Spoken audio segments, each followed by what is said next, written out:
Seja bem-vindos de volta ao Nas Trilhas de Luzia, o podcast que conecta meio ambiente, sociedade e sustentabilidade.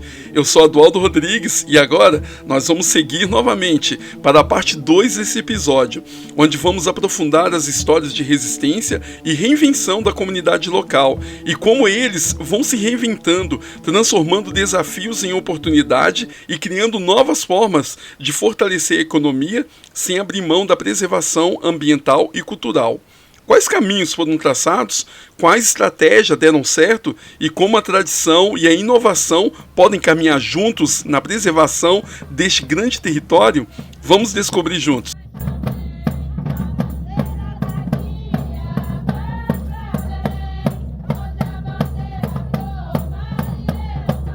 Em meio a tantos desafios de manter viva as tradições e buscar alternativas sustentáveis para a economia local, um grupo especial de moradores tem se destacado, a Rota das Doceiras.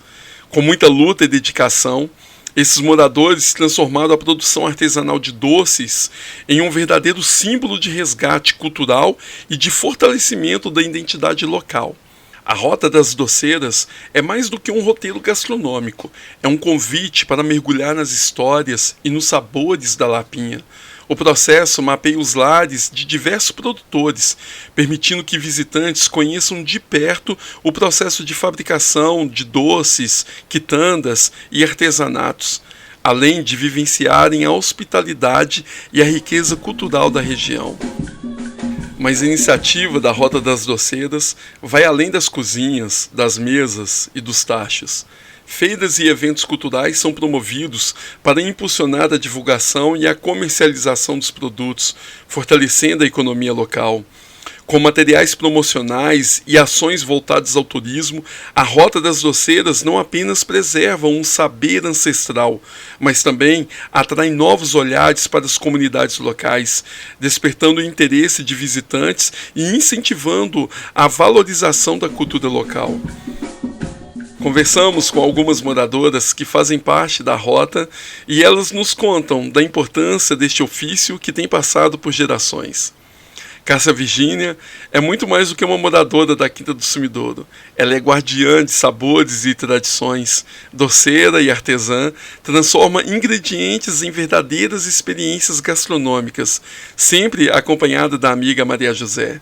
Juntas, elas dominam a alquimia dos sabores, criando delícias que despertam memórias e encantam paladares. No Cafofo da Lapinha, um cantinho acolhedor, onde recebem turistas e amigos, cada produto é uma explosão de sabor e afeto, carregando a identidade e a história da região em cada receita.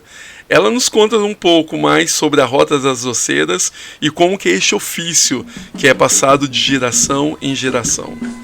A Rota das Doceiras é tipo um empoderamento, né? Para cada doceira, é assim, uma continuação da história dos doces da Lapinha. E quando a gente conquistou o título Patrimônio imaterial da Lapinha de Lagoa Santa, então dá orgulho pra gente, entendeu? Apesar de muito desencontro, mas é um legado, igual Marta saiu, né? Mas, porém, que ela deixou um legado e eu, como diz, eu sou aprendiz de feiticeira. Eu quero levar um legado, igual tem meus avós de Lagoa Santa também, que tinha, meu avô foi o primeiro padeiro. Então eu quero levar esse legado. Então é de muita importância esse reconhecimento, entendeu? O peso que tem Rota das Doceiras é muito... E você acha que essa organização como Rota da Doceira ajuda na economia local? Ajuda muito, até mesmo quem não faz parte da Rota da Doceira, que não tem a plaquinha, acaba se beneficiando. E essa história dos doces aqui, para não perder essa história, como é que vocês fazem isso? Como que vocês acabam incentivando a comunidade para não perder essa história? Da minha parte, eu acho que eu deveria incentivar mais, entendeu? Porque todo mundo é mortal, né? Então, os mais velhos já estão indo, né? Tem o exemplo do Joel que pegou da mãe dele. Eu herdei da minha família daqui e da minha família de Lagoa Santa, que é meu avô. Mas eu acho que a gente deveria promover mais essa sabedoria para as pessoas, abrir mais, sabe? Para essas pessoas que estão por fora, que têm o talento, que não está sabendo. No meu ponto de vista, eu acho que poderia acontecer isso, de fazer uma rede mesmo, né? Porque se ficar fechadinho, mas tem que ser com muita criatividade, que o povo é difícil. Ana Cristina é mais uma guardiã dos sabores da Lapinha. Mantém viva uma tradição que atravessa por gerações. Integrante da Rota das Doceiras, ela aprendeu o ofício com seus pais, Sr. G e Dona Fiota. Eles ensinaram para ela os segredos dessa arte tão saborosa. Entre as delícias que a família produz, os doces cristalizados são um grande destaque. Verdadeiras joias açucaradas que encantam paladares e resgatam memórias afetivas. Essa tradição já está na 3ª geração e continua adoçando histórias e mantendo viva a identidade cultural da região. Ana, compartilhe com a gente a sua história. Eu estou na 3ª geração da minha família. A minha avó foi uma doceira de uma das primeiras fazendas aqui da região da Lapinha e foi onde a minha avó aprendeu a fazer. Ela seguiu essa tradição mesmo, após sair da fazenda, ela levou como hobby e acabou também se tornando uma fonte de renda a partir dos anos, ao longo dos anos. A minha mãe, quando casou com meu pai e veio morar próxima à minha avó, teve também esse contato com os doces mineiros, se apaixonou e ao longo da vida foi se aperfeiçoando. E eu já nasci nesse meio, já nasci tendo esse contato direto com os doces mineiros. Então, para mim sempre foi algo bem natural, mas como profissional mesmo foi a partir da pandemia, que eu tinha outra fonte de renda, apesar de sempre estar lidando com os doces, não era a minha fonte de renda principal, mas foi a partir da pandemia que tudo virou do avesso, que eu peguei mais amor e peguei também os doces como profissão. Hoje eu levo, as tradições, já tenho realmente um domínio sobre a produção e eu consigo levar esse sabor para as famílias, Afinal, cozinha mineira remete a saudade, nostalgia, e estando aqui na Gruta, nesse ponto de vendas, eu tenho a oportunidade de apresentar para as pessoas que vêm de outros estados, que o meu doce ele é feito de forma tradicional, bem raiz mesmo, forma artesanal, fogão a lenha, tachos de cobre. Então as pessoas têm o prazer, de estar conhecendo esse doce verdadeiro de Minas, o doce raiz. E eu também consigo escutar muitas histórias, as pessoas sempre me contam histórias da família, que tinha uma avó que fazia um biscoitinho, alguma tia que fazia um docinho. Então eu consigo resgatar essa memória afetiva. Eu falo que o doce que eu vendo não é só um alimento, é uma memória, porque a maioria das pessoas tem essa lembrança gostosa da família. A Rota das Doceiras é um verdadeiro festival de sabores, onde cada estação do ano traz novas delícias para serem descobertas. Cada integrante deste roteiro tem sua especialidade, um toque único, que transforma ingredientes simples em verdadeiras obras-primas da gastronomia local. Temos a ambrosia inconfundível de Sandra e Adélia, da Dona Roxa, o doce de leite e o tradicional doce de pau de mamão, da Dona Loura, hoje produzidos com o mesmo carinho pelo seu filho Joel e pelo seu genro Giovanni. As irmãs argentinas encantam com seus doces de laranja da terra e a goiabada cascão, que é de dar água na boca. E você, já experimentou o cobu? Um bolo de fubá assado envolto em folha de bananeira. Este, além das quitandas, rosquinhas e biscoitos que resgatam aquele sabor de infância, são as especialidades da Bete e da Teteia. E a lista não para. Já ouviu falar da geleia de flor de xanana e do doce de toranja? Bárbara nos conta que, além desses doces, ela tem se dedicado na produção de licores. Hoje eu fabrico licores, já fabriquei alguns doces, sim. Doces em calda, mas ultimamente estou muito cansada disso, resolvi mexer só com os licores agora. E a minha vontade de fazer doce veio realmente de família. Eu sou filha de doceira, salgadeira, E aprendi com a minha mãe a fazer doces e também um licor de jabuticaba. Do licor de jabuticaba eu já vou estendendo para outros sabores, né? Hoje eu tenho 10 sabores. E o doce meu que mais fez sucesso, e se eu voltar a fazer, acredito que vai continuar a fazer sucesso, é o doce de toranja. Porque aqui na Lapinha as pessoas não fazem muito, não tem essa tradição de fazer o doce de toranja. E tem muita toranja aqui? É uma fruta diferente, na minha casa tem. Uhum.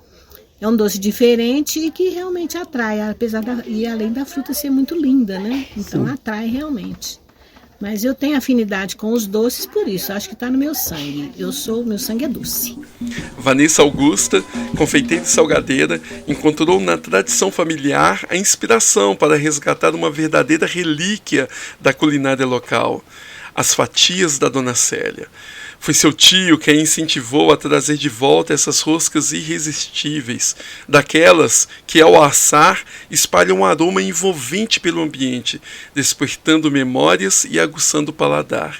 E como não se bastasse, a cada fornada, Vanessa surpreende com um novo recheio, preparado com carinho e com criatividade, tornando cada fatia uma experiência única e irresistível.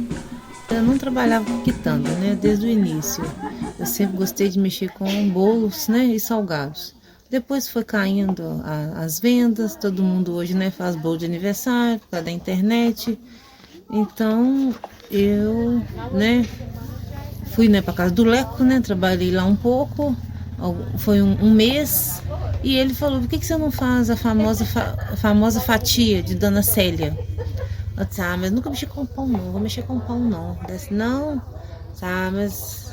E a Dona Célia, né, teve Alzheimer, estava com Alzheimer na época, então a Dona Célia não vai saber me falar a receita.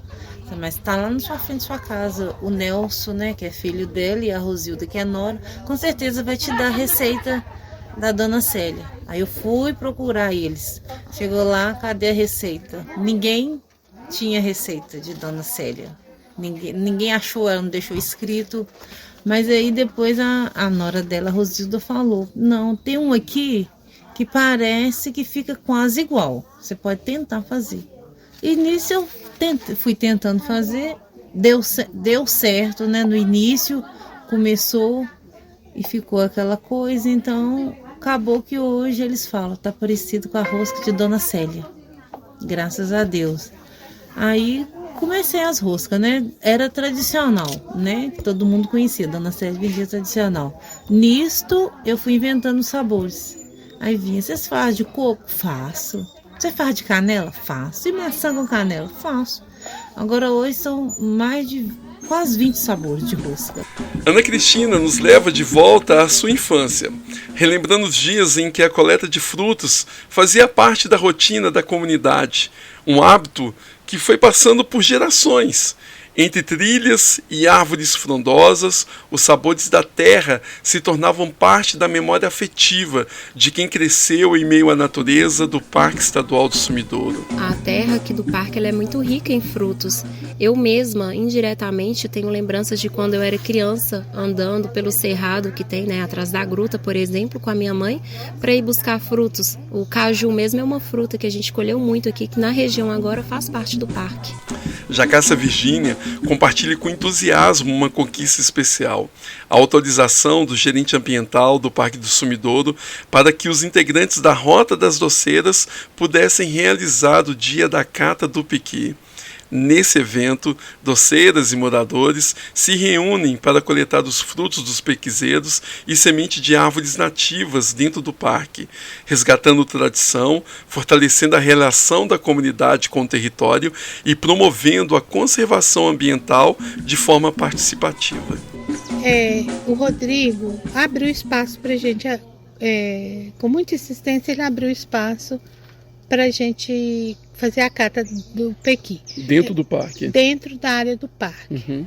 Em contrapartida, a gente, ao mesmo tempo que faz a cata do pequi, a gente tem que coletar sementes, entendeu? Para a gente fazer um viveiro. Então a gente cata o pequi juntamente com várias sementes. Mas você conhece a Isabela? Conheço. A Isabela até foi com a gente para esse evento. E só que ficou da gente voltar para resgatar mais semente de articum, semente até mesmo do pequi que fica solto no chão, de outros frutos, do jatobá. Uma pequena ação pode fazer toda a diferença. Quando a gestão de uma unidade de conservação reconhece e valoriza a comunidade local, cria-se então uma ponte que transforma moradores em aliados na preservação e na conservação deste território. Essa aproximação não apenas fortalece os laços entre a comunidade e o parque, mas também abre caminhos para um modelo de gestão mais participativo, onde a proteção ambiental anda de mãos dadas com o desenvolvimento sustentável da região. Afinal, quem melhor para cuidar do território do que aqueles que o conhecem e nele vivem? Outro movimento que vem dando força à economia local e unindo as comunidades da Quinta do Sumidouro e de Fidalgo são as feiras culturais. Esses eventos vão muito além da comercialização de produtos. São encontros que celebram a gastronomia, o artesanato, a cultura e o entretenimento, criando espaços vivos de troca e de pertencimento. Mesmo com pouco ou nenhum apoio do poder público ou da concessionária, que deveria incentivar e valorizar essas iniciativas, os moradores seguem firmes, mantendo viva a tradição e a identidade local. Assim como seus antepassados, eles resistem, transformando cada feira em um ato de preservação da história, fortalecendo vínculos que atravessam gerações e que nem o tempo consegue romper. E assim, encerramos mais um episódio do Pesu, entre vidas, ossadas e meio ambiente. E assim, seguimos desvendando as trilhas do Sumidouro, onde cada história ecoa como os ventos que percorrem suas grutas e suas paisagens. Mas a nossa jornada ainda não acabou. No próximo e último episódio dessa temporada, nós vamos mergulhar a fundo na biodiversidade do parque e entender a importância do sítio Ramsar.